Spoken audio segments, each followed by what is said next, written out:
നമസ്കാരം. യു.എസ് മാർക്കറ്റുകളെല്ലാം ഇന്നലെ ക്ലോസ് ചെയ്തത് നെഗറ്റീവിലാണ്. Dow Jones 0.05%, S&P 500 0.49%, Nasdaq 0.90% minus ആയിട്ടാണ് ഇന്നലെ ക്ലോസ് ചെയ്തത്.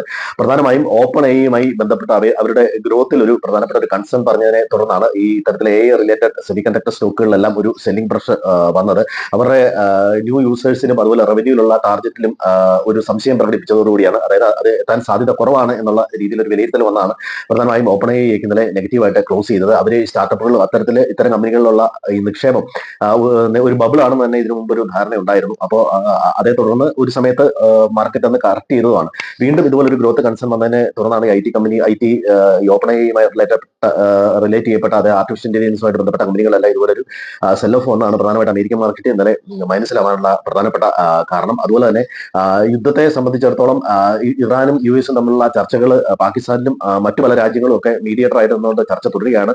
ചർച്ചയ്ക്ക് മധ്യസ്ഥത അറിയിച്ച് റഷ്യ വന്നിട്ടുണ്ട്. റഷ്യ UN-ൽ ഇറാനെ സപ്പോർട്ട് ചെയ്യുന്നുണ്ട്. അപ്പൊ അത്തരം ഡെവലപ്മെന്റ്സ് ഒക്കെ നടക്കുന്നുണ്ട്. ഇറാൻ വെച്ച കണ്ടീഷൻ നേവൽ ബ്ലോക്കേഡ് പൂർണ്ണമായിട്ട് എടുത്തു മാറ്റണം, ആണവ നിരായുധീകരണത്തെ സംബന്ധിച്ചുള്ള ചർച്ചകൾ പിന്നീടാവാം എന്നതാണ്. അമേരിക്കയെ സംബന്ധിച്ചിടത്തോളം ഇത് അക്സെപ്റ്റബിൾ അല്ല. ആ ഒരു രീതിയിലാണ് ഇപ്പോഴും നിൽക്കുന്നത്.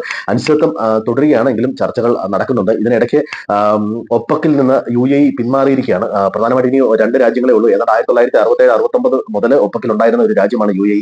UAEക്ക് അവരുടെ ഫുൾ കപ്പാസിറ്റി ഉപയോഗപ്പെടുത്താൻ പറ്റുന്നില്ല എന്നുള്ള ഒരു വിമർശനം നേരത്തെ ഉണ്ടായിരുന്നു. ഒപ്പക്കിന്റെ നിബന്ധനകൾക്ക് വിധേയമായി മാത്രമേ ഈ ക്രൂഡ് ഓയിൽ പ്രൊഡക്ഷൻ നടത്താൻ പാടുള്ളൂ. ഇപ്പൊ അതിൽ നിന്നൊക്കെ അവർ പുറത്ത് കടന്നിരിക്കുകയാണ്. മെയ് 1 തൊട്ടാണ് അത് എഫക്റ്റീവ് ആവുന്നതെന്നാണ് പറയുന്നത്. അപ്പൊ അതേ തുടർന്ന് ഇന്ത്യയെ സംബന്ധിച്ചിടത്തോളം പോസിറ്റീവ് ആവാൻ സാധ്യതയുണ്ട്. കാരണം ഇന്ത്യയായിട്ട് സ്വന്തം വ്യാപാര കരാറുണ്ട്. ഇന്ത്യൻ കറൻസിയിൽ ഒരുപക്ഷെ നമുക്ക് വ്യാപാരം നടത്താൻ സാധിച്ചേക്കും. ഇതൊക്കെ പോസിറ്റീവാണ്. ഇപ്പോഴത്തെ വിലയിരുത്തൽ പ്രധാനമായിട്ട് വരുന്നത് പോസിറ്റീവ് ആയിട്ടുള്ള കാര്യമാണ്. ഇനി മറ്റൊന്ന്, RBI ഏർപ്പെടുത്തിയ അതായത് ക്രെഡിറ്റ് ലോസ്, നിഷ്ക്രിയ ആസ്തികൾ കാൽക്കുലേറ്റ് ചെയ്യുന്നതുമായി ബന്ധപ്പെട്ട ഒരു റൂൾ വന്നിട്ടുണ്ട്. ഇത് ബാങ്കിങ് ഇൻഡസ്ട്രിയെ ചെറുതായിട്ടൊന്ന് അഫക്ട് ചെയ്യുന്നതാണ്. നേരത്തെ ചെയ്തിരിക്കുന്നത് ഈ ബാഡ് ഡെറ്റ് ഒക്കെ കാൽക്കുലേറ്റ് ചെയ്ത് അതിനുള്ള പ്രൊവിഷൻ കരുതുകയായിരുന്നു പതിവ്. ഇനിയിപ്പോൾ അത് അതിന് മുൻകൂട്ടി ഫോർകാസ്റ്റ് ചെയ്ത് അതുപോലെ പ്രൊവിഷൻ ചെയ്യണമെന്നാണ് RBI പറയുന്നത്. ഇത് അടുത്ത ഫിനാൻഷ്യൽ ഇയർ തൊട്ടാണ് വരുന്നത്. ഇത് ബാങ്കിന്റെ പ്രോഫിറ്റബിലിറ്റിയെ ബാധിക്കാനുള്ള ഒരു സാധ്യതയുണ്ട്. അതുകൊണ്ട് ഒരു ബാങ്കിങ് സ്റ്റോക്കുകൾ അതായിരിക്കും ഇന്നലെ ഒരു ചെറിയൊരു സെല്ലിംഗ് പ്രഷർ കണ്ടത്.